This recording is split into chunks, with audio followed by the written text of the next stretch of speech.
Hello বন্ধুরা, কেমন আছো সবাই? আশা করি সবাই খুব ভালো আছো। আর হ্যালো কলকাতার নতুন আরও একটি ব্লগে তোমাদের সবাইকে স্বাগত জানাই। আজকে সেই দিন, সেই মন খারাপের দিন, কারণ কি আজকে আমাদের বাড়ি ফেরার পালা। তো আজকে আমরা পারফেক্ট টাইমে উঠে একদম সানরাইজ দেখতে চলে এসেছি। সবে সানরাইজ হচ্ছে আর আমি এই মুহূর্তটাকে ক্যামেরাবন্দি করে রাখছি, কেন কি আজকের পর আবার কবে এইখানে দাঁড়িয়ে সমুদ্রের হাওয়া খেতে খেতে এই সানরাইজটা দেখতে পাবো সেটা আমরা কেউ জানি না। আমাদের এই অনিশ্চিত জীবনের সাথে তাল মিলিয়ে আমাদের সব সময় চলতে হয়। তো আজ এখানে আছি, এখানের আনন্দ উপভোগ করছি, কাল চলে যাব বাড়ির দিকে। তো সেখানে গিয়ে আর এই সুন্দর মুহূর্তগুলো হয়তো পাবো না। সেখানে শহরের ব্যস্ততার মাঝখানে এই সমস্ত মুহূর্তগুলো কোথায় যেন চাপা পড়ে যায়। সানরাইজটা দেখে সত্যি আজকে সকাল সকাল মনটা ভরে গেল, কেন কি আগের দিন যখন এসেছিলাম তখন ভালোভাবে সানরাইজটা দেখতে পাইনি। মানে সানটা অলরেডি তখন উঠে গেছিলো, কিন্তু মেঘলা থাকার জন্য তখন ভালোভাবে দেখা যায়নি। আর আজকে সানরাইজটা একদম সুন্দর করে দেখতে পেয়েছি, আর যেটা তোমাদের সাথেও শেয়ার করলাম। সমুদ্র যে কি সুন্দর সেটা আমি মুখে প্রকাশ করতে পারবো না। ছোট থেকে এই সমুদ্রের উপর আমার ভীষণ টান, আর এই সানরাইজের সময় সমুদ্রটাকে এত সুন্দর লাগে যেটা দেখার জন্য আমি প্রতিদিন এইভাবে দাঁড়িয়ে থাকতে পারি সানরাইজ দেখার জন্য। কিন্তু সেটা তো সম্ভব নয়, আমাদের ব্যস্ততম জীবনের সাথে তাল মিলিয়ে আমাদেরকে চলে যেতে হয়। তো আজকে বেশিক্ষণ এখানে ওয়েট করব না, সানরাইজ দেখতে এসেছিলাম যেহেতু আমাদের এখানে আজকে লাস্ট ডে। তো ছেলে বায়না করেছে আমি সানরাইজ দেখবো, আর আমরাও এসেছি সকালবেলা। আজকের পুরোটা দিন আমরা এখানে একটু একটু করে আনন্দ করে নেব, কেন কি বেশি টাইম আজকে আমরা সমুদ্রে থাকতে পারবো না। আমাদের লাগেজ প্যাক করতে হবে, কিছু তেমনভাবে গোছানো হয়নি। তো আমরা কিছুক্ষণ সমুদ্রের এখন যতক্ষণ তেমনভাবে রোদটা না উঠছে ততক্ষণ আমরা সমুদ্রের সামনে দাঁড়িয়ে একটু হাওয়া খেয়ে নিচ্ছি, কেন কি এই সমুদ্রের সামনে আবার কবে আসতে পারবো, কবে আবার ছুটি পাবো সেটা তো সত্যিই জানা নেই। তো আর এই হাওয়াটা খেতে আমার এত ভালো লাগে। আর এখনও তেমনভাবে রোদ ওঠেনি, তাই আমি একা একা একটু সমুদ্রের পাড়ে হেঁটে বেড়াচ্ছি এই খালি পায়ে, জুতো হাতে করে ঠান্ডা জলের মধ্যে দিয়ে হেঁটে যাওয়ার অনুভূতিটাই আলাদা। তো সেটাও তোমাদের সাথে আমি শেয়ার করলাম।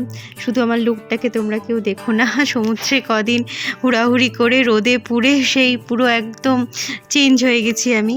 তো যাই হোক, ঘুরতে এলে এইটুকু তো সাফার করতেই হয়। তো এখানে ঘোরাঘুরি তো কমপ্লিট হয়ে গেছে। ওই দিকটা দেখতে পাচ্ছ কতটা ভিড়। প্রতিদিনের মতো মাঝিরা নৌকা নিয়ে চলে এসেছে এবং মাছ ধরে এনেছে অনেক অনেক, বাট আমরা আজকে আর এদিকটায় আসিনি বলে তেমনভাবে দেখতে পেলাম না। আর আগের দিন তো দেখেছি আর তোমাদের সাথে সেটা শেয়ারও করেছি কী ধরনের মাছ নিয়ে আসে। আর এই পাশটা আস্তে আস্তে অনেকটা লেট হয়ে গেছে, তো অলরেডি অনেক নৌকার মাছ বিক্রি হয়ে গেছে এবং নৌকার জালগুলো সবাই গুছাচ্ছে। আজকে আমার ছেলের তো একটুও যেতে ইচ্ছা করছে না, সে বেচারি মন খারাপ করে করে ঘুরে বেড়াচ্ছে সি বিচে। সে আরও থাকতে চায়, বলছে আরও থাকবো, কিন্তু সেটা সম্ভব নয়। তাই আজকে সমুদ্রকে এখনের মতো বাই বাই করে আমরা হোটেলের দিকে আবার রওনা দিয়েছি, কেন কি আমাদের লাগেজ প্যাক করতে হবে। কিছু ব্রেকফাস্ট করে বাইরে থেকে একেবারে আমরা সোজা হোটেলে চলে যাব। আর হোটেলে গিয়ে তোমাদের যেটা আজকে মেন জিনিস দেখাবা সেটা হচ্ছে এই ট্যাক্সি বাড়ি। আমি হঠাৎ করে এতদিন ধরে এখানে রয়েছে এটা খেয়াল করিনি, হঠাৎ করে বাইরের দিকে তাকিয়ে শক পুরো। হ্যাঁ, কেন কি যে ছাদের উপর ট্যাক্সি কেন উঠে গেছে। তো আমি অনেকক্ষণ দেখার পর তারপরে আমি জিজ্ঞাসা করলাম যে এটা কী। তো আমি জানতে পারলাম এটা একটা হলিডে হোম, আর এটার নাম হচ্ছে ট্যাক্সি বাড়ি। যেহেতু এটার নাম ট্যাক্সি বাড়ি তাই জন্য এটার ছাদে ওরকম একটা ট্যাক্সি রাখা আছে। প্রথমে তো ভেবেছিলাম এটা নর্মাল ট্যাক্সির হয়তো বডিটা নিয়ে ওখানে রেখেছে, তারপরে জানলাম যে না, এটা হচ্ছে একদম ওরকম করে ইট গাঁথনি দিয়ে করাই ট্যাক্সি পুরো। তো যাই হোক, খুব ইন্টারেস্টিং ব্যাপার। তো সব কিছু লাগেজ কিছুটা গুছিয়ে আমরা আবার চলে এসেছি আজকে সমুদ্রের ধারে। আমার ছেলে আজকে খুব আনন্দ করছে অনেকক্ষণ ধরে, মানে আজ এখন প্রায় 11:30-12টা বাজে আমরা এখন এসছি। তো একটু বেশি সময় আজকে ও সমুদ্রে থাকতে চেয়েছে, তাই জন্য ওকে আবার নিয়ে এসছি। আর সমুদ্রের অবস্থাটা খালি তোমরা দেখো, মানে কি পরিমাণে ভিড়। মানে আমি এতদিন ভাবছিলাম দোলের ছুটিতে সবাই এসছে, মানে এখনও মানুষ আসছে। আর এইদিকে আমার ছেলেকে দেখো, তখন থেকে বলছি যে উঠে পর, 2টো বেজে গেছে আর ও কিছুতেই উঠছে না। আর রোদে ওর গায়ের রঙটা দেখো, পুরো পুরো ট্যান পরে কালো হয়ে গেছে। তো যাই হোক, মন খারাপ হলেও সমুদ্রকে আজকে লাস্ট দিনের মতো বিদায় জানিয়ে বাই বাই বলে আমরা লাগেজ নিয়ে বেরিয়ে পড়েছি স্টেশনের উদ্দেশ্যে। এখন প্রায় 6:30 মতো বাজে। আমরা খাওয়া দাওয়া করে একটু রেস্ট নিয়ে সব লাগেজ ঠিকঠাক প্যাকিং করে বেরিয়ে পড়েছি। আর যেতে তো মন চাইছে না, সমুদ্রটা দেখছি এখন ভীষণ জ্যাম, তাই একটুখানি এখানে দাঁড়িয়ে গেছি। তো ভীষণ ভালো লাগছে আর ভীষণ মন খারাপও করছে। না জানি আবার কবে আসতে পারবো, না জানি আবার কবে এই সমুদ্রকে দেখতে পারবো, এই আনন্দটা আবার কবে করতে পারবো, সেটা আমিও জানি না, কেউ জানে না। তো খুব শিগগিরই আবার আসার চেষ্টা করব, খুব শিগগিরই আবার এই আনন্দের দিনগুলো কাটাবো। তো চলো, আজকের মতো সমুদ্রকে বাই বাই জানালাম। সবাই ভালো থেকো, সুস্থ থেকো, এটাই বলি। সমুদ্র, তুমি নিজেও ভালো থেকো, সবাইকে ভালো রেখো। তো চলো, আজকে বেরিয়ে পড়েছি স্টেশনের দিকে। আমাদের বাড়ি যাওয়ার ট্রেন তো প্ল্যাটফর্মে আমাদের জন্য ওয়েট করছে। তো যাই হোক, যাওয়ার সময় ভিডিওগুলো করতে পারিনি, পাঁচিলের বলছিলাম না যে সেই সময় আমার বাপি ফোন করে ফেলেছিল। তো ফেরার সময় এই ভিডিওগুলো করে নিয়েছি। দেখো পাঁচিলগুলো কি সুন্দর, মানে আমার ভীষণ ভালো লেগেছে। যাওয়ার সময় আরও ওই অপোজিট সাইডেও আরও আছে, সেগুলো করতে পারিনি, যে কোনো একটা সাইডেরই করতে পেরেছি। তো যাই হোক, সি বিচ থেকে স্টেশন বেশি দূর না, তাই স্টেশনের কাছাকাছি আমরা পৌঁছেই গেছি। একেবারে ট্রেনে উঠে আবার তোমাদের সাথে কথা বলছি।